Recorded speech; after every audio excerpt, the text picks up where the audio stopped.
जय श्री कृष्ण, जय श्री राम। माँ दुर्गा सप्तशती का 13वां अध्याय का कथा पाठ।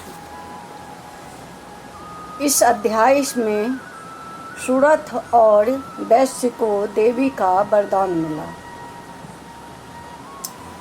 जो उदय काल के सूर्य मंडल की सी कांति धारण करने वाली है, जिनके 4 भुजाएं और 3 नेत्र है, तथा जो अपने हाथों में पाश, कुशन, वैर एवं अभय की मुद्रा धारण किए रहती है, उन शिवा देवी का मैं ध्यान करता हूँ। ऋषि कहते हैं, राजन, इस प्रकार मैंने तुमसे देवी का उत्तम महात्म का वर्णन किया, जो इस जगत को धारण करती है। उन देवी का ऐसा ही प्रभाव है, वे ही विद्या ज्ञान उत्पन्न करती है। भगवान विष्णु की माया स्वरूपा उन भगवती के द्वारा ही तुम ये वैश्य तथा अनैन विवेक की जन मोहित होते हैं, मोहित हुए हैं तथा आगे भी मोहित होंगे। महाराज, तुम उन्हीं परमेश्वरी शरण में जाओ। आराधना करने पर ही मनुष्यों को भोग, स्वर्ग तथा मोक्ष का प्रदान करती है।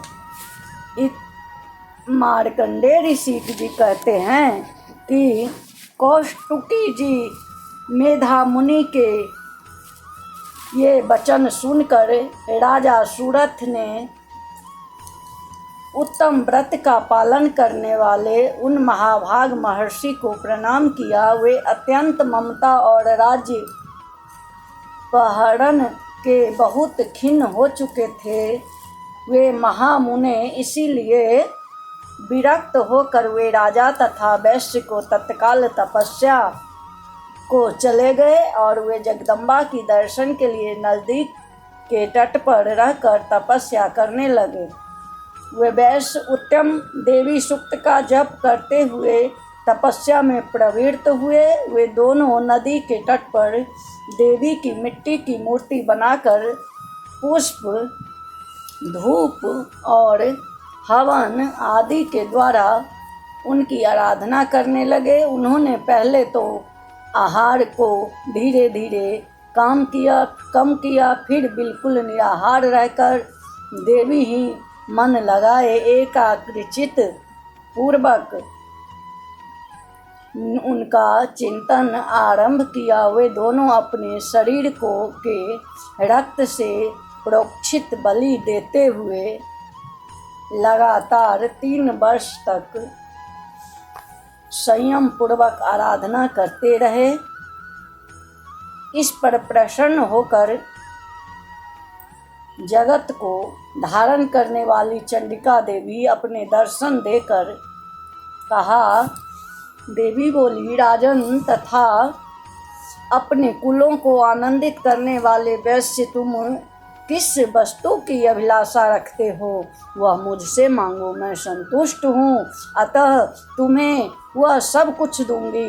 मार्कंडेय जी कहते हैं, तब राजा ने दूसरे जन्म में नष्ट न होने वाला राज्य मांगा तथा इस जन्म में भी शत्रुओं की सेना को बलपूर्वक नष्ट करके पुनः अपना राज्य प्राप्त करने लेने का वरदान मांगा। वैश्य का चित्त संसार की ओर से खिन्न एवं विरक्त हो चुका था। वे बड़े बुद्धिमान थे, अतः उस समय उन्होंने तो ममता और अहंता रूप आसक्ति का नाश करने वाला ज्ञान मांगा। देवी बोली, राजन, तुम थोड़े ही दिनों में शत्रुओं को मारकर अपना राज्य प्राप्त कर लोगे। अब वहाँ तुम्हारा राज्य स्थिर रहेगा। फिर मृत्यु के पश्चात तुम भगवान विवस्वान सूर्य के अंश में से जन्म लेकर पृथ्वी पर स्वर्णिक मनु के नाम से विख्यात होगे। वैश्य वैर, तुमने भी जिस वर को मुझसे प्राप्त करने की इच्छा की है, उसे देती हूँ। तुम्हें मोक्ष के लिए ज्ञान प्राप्त होगा। मार्कंडेय जी कहते हैं, इस प्रकार उन दोनों को मनोवांछित फल देकर तथा उनके द्वारा भक्ति पूर्वक अपनी स्तुति सुनकर देवी अंबिका तत्काल अंतर ध्यान हो गई। इस तरह देवी से वरदान पाकर क्षत्रियों में श्रेष्ठ सुरस जन्म से जन्म सूर्य से जन्म ले सर्वार्णी नामक मनु होंगे।